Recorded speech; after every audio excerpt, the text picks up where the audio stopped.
Yo, what's going on, everybody? It is May 19th, Friday. I am sitting in my car right now because I just got off of work, and we are going to have a crawfish boil tonight at my job. So I just went and run a few errands, got my little case of beer, and I'm going to sit back and eat some crawfish in a little bit. So I'm going to do the story for my car. So, all right, we're going to take it back a little bit again. This was before I even started wrestling, when I was still talking to Tommy and trying to convince Tommy to train me. And Tommy had one of the shows in Marrero at the little Legion Hall on Patriot Street in Marrero. I was there. I met a guy who said he was a professional wrestler and he was trying to get in to start wrestling with CWF with Tommy and him. So we talked throughout the show, and he said he had set up a tryout after the show. Usually tryouts are before the show, but whatever. I didn't know that at the time. I was completely dumb when it came to the wrestling business way back then. I still am. Anyway, so I'm talking to this guy, and it just seems like, I don't know, something just didn't seem right with him. And every wrestler that walked out, he was trying to get in their face and trying to fight them, and I was like, I don't know if this guy's really a professional wrestler or not. But anyway, so we watched the show, we go through the show, and I'm waiting afterwards for Tommy to come out so I can shoot the crap with him, because I'm still trying to get him to take me under his wing and train me. So we spoke for a little bit, and he said, look, you're going to have to go because we got a tryout. And I said, yeah, you mind if I stay and watch? He goes, no. He goes, we can't have you in here because you're not trained and this, that, and the other. I said, well, yeah, I'm working on that. He goes, we're going to work on it, I promise. So, all right. I said, all right, I wanted to see this guy because he was kind of talking smack all during the show that he's a professional wrestler. He wanted to get in with CWF and all this stuff. He goes, yeah. He goes, I'll call you later to let you know how I went. I said, okay, cool. So Tommy used to run shows on Sunday afternoons. And Monday, I didn't think anything about it. Monday, during the week when I got off of work at my other job, my mom and dad owned a restaurant in Bridge City. And I would stop at the restaurant, get me something to eat, and shoot the crap for a little while with them and head on to my house.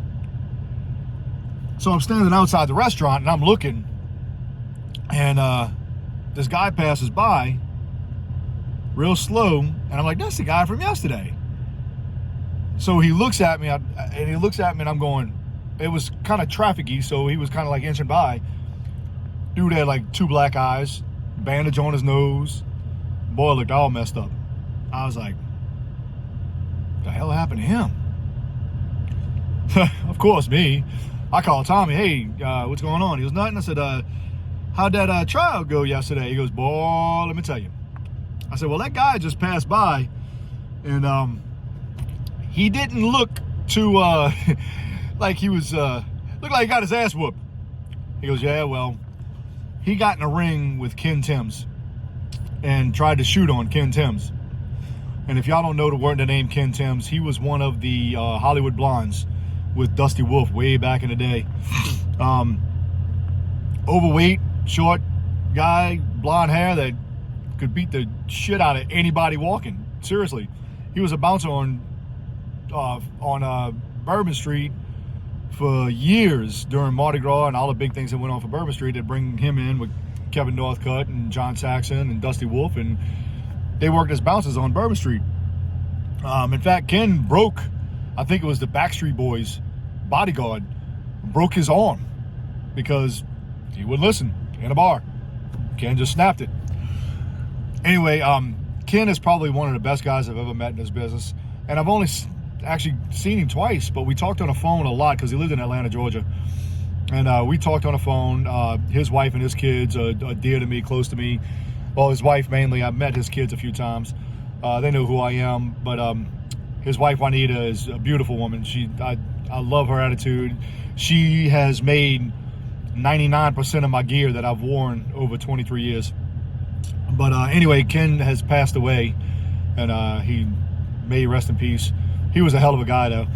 But anyway, get back to the story. The guy got in a ring and decided, said, yeah, I know how to wrestle. Let's chain wrestle. Tim said, let's chain wrestle. So the guy made a sign, a gesture towards Ken Timbs, a hand gesture that I'm not going to give anything away, but just made a hand gesture towards Ken Timbs that said, hey, let's shoot. Let's go for it.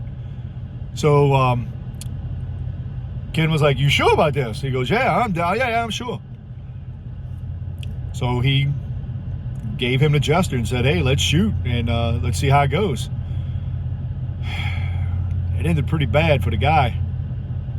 Tommy said he wound up hitting Ken, and Ken buried his fingers in his eyes and just tore him up from there. The guy didn't know what he was doing. He never wrestled before in his life. He lied.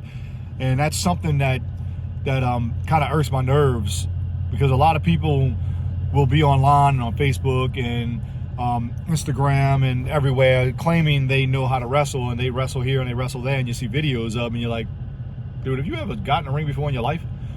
And it wound up being just backyard stuff that nowhere near professionally trained or should be professionally in a ring.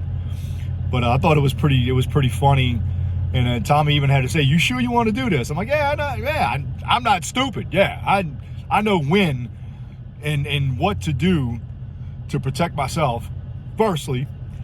Secondly, I'm not that stupid to take a veteran and try to shoot with him, or take a veteran and try to disrespect him the way this guy did.